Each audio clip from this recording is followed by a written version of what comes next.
The House is resumed. Kia ora tātou no reira te whare. Inga iwi, inga rio, inga hawe wha tēnā koutou, tēnā koutou katoa.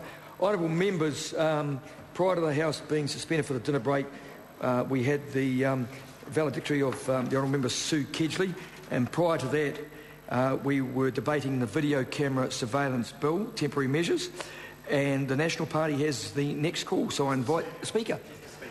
I invite the Honourable Minister Simon Power. Mr. Speaker, I rise to support the first reading of the Video Camera Surveillance Temporary Measures Bill.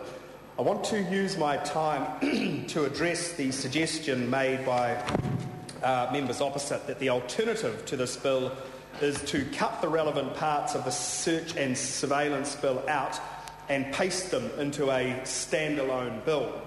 Notwithstanding the good intentions behind this suggestion, it does not take account of the fact that the surveillance regime in the Search and Surveillance Bill is part of a complex and integrated scheme for law enforcement search, video surveillance, interception and tracking powers. Mr. Speaker, in fact, that is the whole intent of the Search and Surveillance Bill, to integrate our laws on search and surveillance. Its effective operation relies on the various definitions and protections provided in other parts of the bill, such as the creation of trained issuing officers, the imposition of reporting obligations, and the protection of professional privilege. I'm advised by PCO and justice officials that the interrelated nature of the bill makes the extraction of the surveillance regime undesirable and extremely complex, and therefore open to oversights. I want to also address the claim that the government should have moved faster to pass the Search and Surveillance Bill. The simple point is, Mr. Speaker, that until the Supreme Court decision of 2 September, the common law understanding of the lawfulness of covert video surveillance was shared by successive governments, the police and the Court of Appeal. Just for the record, I think it's worth recounting some of the history behind the legislation.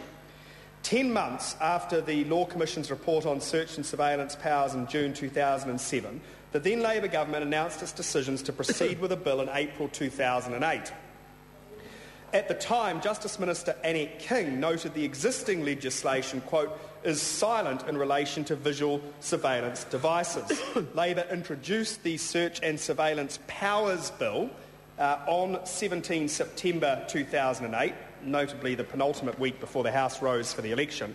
In that final sitting week of the House, the then government used urgency to advance or pass 17 pieces of legislation in the one urgency motion, but the Search and Surveillance Powers Bill was not among them. Mr. Speaker, my point is that although the previous government anticipated the need to introduce a regime to govern video surveillance, I would suggest that no one was advising them they must do so with haste, lest current practice be found to be unlawful. Shortly after I received the warrant as Minister of Justice, I was advised that the Search and Surveillance Powers Bill, introduced by the previous government, was not sufficiently comprehensive in its coverage. Rather than amend the bill, which again would have been an extremely complex task, we had a new Search and Surveillance Bill drafted and introduced in July 2009, before discharging the existing bill. It would be fair to say, and it is fair to say, that then Search and Surveillance Bill attracted more than a little controversy, and the Select Committee consideration was extended several times while they worked out substantial revisions that would provide greater comfort for parties across the House.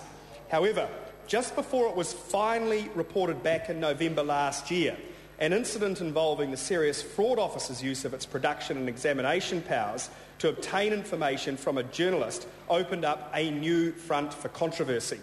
In a letter to me at the time, the Honourable David Parker raised this issue and several others as obstacles in the path of further support from Labor, including limiting the existing powers of the Serious Fraud Office by requiring prior judicial approval, raising the threshold for examination orders to offences punishable by 10 years imprisonment, and thirdly, exempting the media from being subject to any production and examination orders, even those, as I recall, approved by a judge.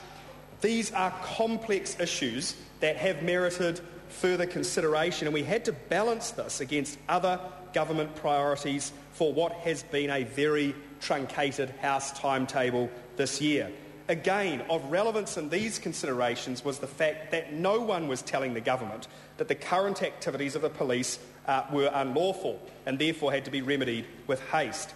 Mr Speaker, even if we could have achieved agreement on the search and surveillance bill and passed it by the middle of this year, the Supreme Court decision would have still undoubtedly captured cases where video surveillance was gathered before the bill was passed. Finally, several other statutes have been amended or enacted by this House since the Select Committee reported back, and that would require consideration of whether consequential amendments to the search and surveillance bill are necessary. I therefore support the Video Camera Surveillance Temporary Measures Bill as a discrete and time-limited bill to provide a temporary fix. This will enable detailed consideration of the remaining complex issues involved with the search and surveillance bill to ensure that any amendments are a durable solution to this problem. Mr Speaker, I commend this bill to the House. I call the